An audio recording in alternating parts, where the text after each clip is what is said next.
ജന്തർ മന്ദറിലും രാജ്യത്താകെയുമുള്ള സമരങ്ങളിൽ നിന്നും പിൻവാങ്ങിയെങ്കിലും ഭരണത്തിൽ തുടർന്നും സമ്മർദ്ദം ചെലുത്താനാണ് CJPയുടെ നീക്കം.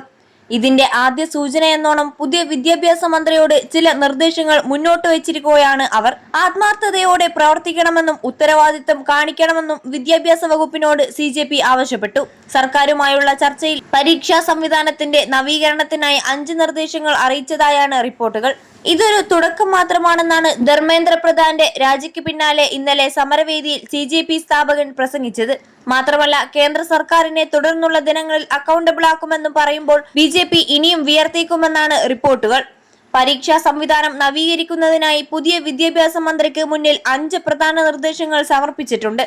വിദ്യാർത്ഥികളുടെ അവകാശ സംരക്ഷണം ഉറപ്പാക്കുക, മത്സര പരീക്ഷാർത്ഥികൾക്കായി ദേശീയ ക്ഷേമനിധി രൂപീകരിക്കുക, പരീക്ഷകളുടെ മേൽനോട്ടത്തിനായി സ്ഥിരം പാർലമെന്ററി സമിതി ഉണ്ടാക്കുക എന്നിങ്ങനെയുള്ള നിർദ്ദേശങ്ങളാണ് പ്രധാനമായും അവർ മുന്നോട്ട് വെച്ചിട്ടുള്ളത്.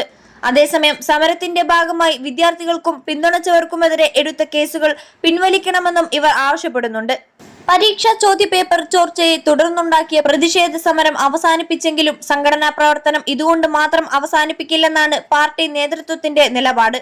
ഒരു രാഷ്ട്രീയ പാർട്ടി രൂപീകരിച്ച് തെരഞ്ഞെടുപ്പിൽ മത്സരിക്കാൻ പദ്ധതികളൊന്നുമില്ലെങ്കിലും ഭരണകൂടത്തോട് ചോദ്യങ്ങൾ ചോദിക്കുന്ന യുവജന മുന്നണിയായി തുടർന്ന് പ്രവർത്തിക്കുമെന്നും നേതാക്കൾ വ്യക്തമാക്കുന്നു. സമരത്തിൽ 500-ലേറെ വിദ്യാർത്ഥികൾക്ക് പരിക്കേറ്റതായാണ് വിവരം. അവർക്കുള്ള അർഹമായ ചികിത്സയും പരിചരണവും ഉറപ്പാക്കും.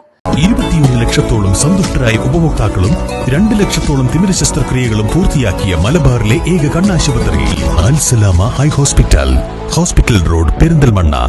വിദ്യാർത്ഥികൾക്കെതിരെ രജിസ്റ്റർ ചെയ്ത പോലീസ് FIR-കൾ പൂർണ്ണമായി പിൻവലിക്കുകയും പുതിയ കേസുകൾ രജിസ്റ്റർ ചെയ്യാതിരിക്കുകയും വേണമെന്ന് CJP വക്താക്കൾ ആവശ്യപ്പെട്ടിട്ടുണ്ട്. വ്യവസ്ഥകൾ പാലിച്ചില്ലെങ്കിൽ സമരം പുനരാരംഭിക്കുമെന്ന ഉപാധിയോടെയാണ് ഇപ്പോഴത്തെ സമരം പിൻവലിച്ചിരിക്കുന്നത്.